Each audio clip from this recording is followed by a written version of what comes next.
In the last video, we discussed descriptive statistics, where a central value of a dataset is measured to represent the data in terms of mean, median, and mode. Now let's discuss data variability. Suppose I am given the mean of the data to be 3.4. So what do I know from this 3.4? Just the fact that data might lie around 3.4.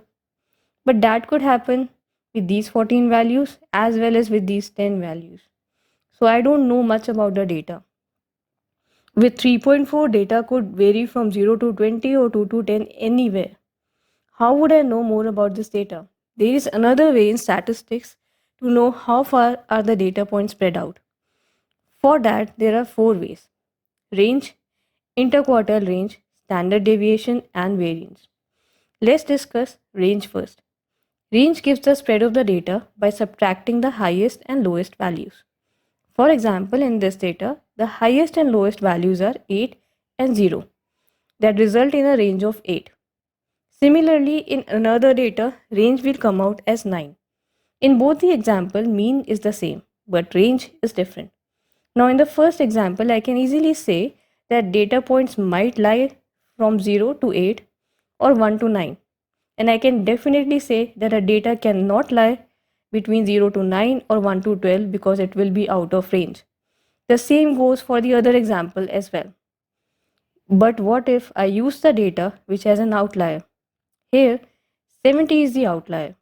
As expected, mean changed to a higher value, but what about range? Since the highest value has become 70, the range will also change to 69.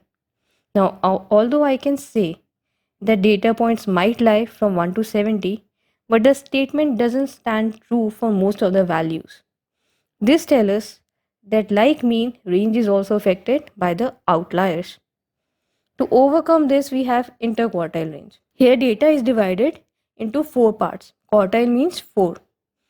By using 3 points in the data, termed as Q1, Q2, and Q3.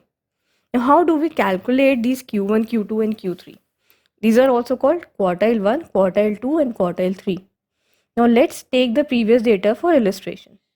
Here, the data will be sorted first. Then, to calculate Q2, we will find the median of the data. There are 15 values, so n by 2 will be 7.5. Rounded off, it will give 8. So we will take the 8th value as Q2, which is 3. Now the data has been divided into two halves. Each contains 7 values. So either what we can do to find Q1 and Q3, we can take medians of first and second half, or we can also use a formula n by 4 and n into 3 by 4 to calculate Q1 and Q3. So if I am taking the median of the 7 values, then 7 by 2 will result in 3.5, which will be the fourth value in each half. So I will get Q1 and Q3 as 2 and 5.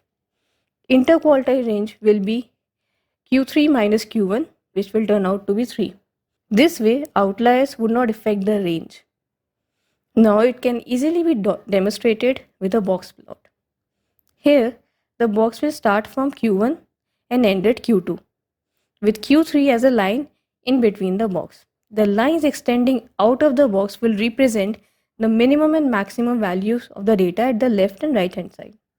Now suppose if I add a scale to view the box on it, the right line will extend a lot farther than the left line, indicating the presence of outlier towards the higher end, towards 100. But the box would not be affected as such. In this case, what will happen, that we can say the spread of the data is contained. The most of the values will be contained between Q1 and Q3. Another way to interpret the data is to use percentile. Q1 is also said to be 25th percentile, Q2 as 50th, and Q3 as 75th percentile. 25th percentile means that 25% of the data lies below this point, the point being Q1.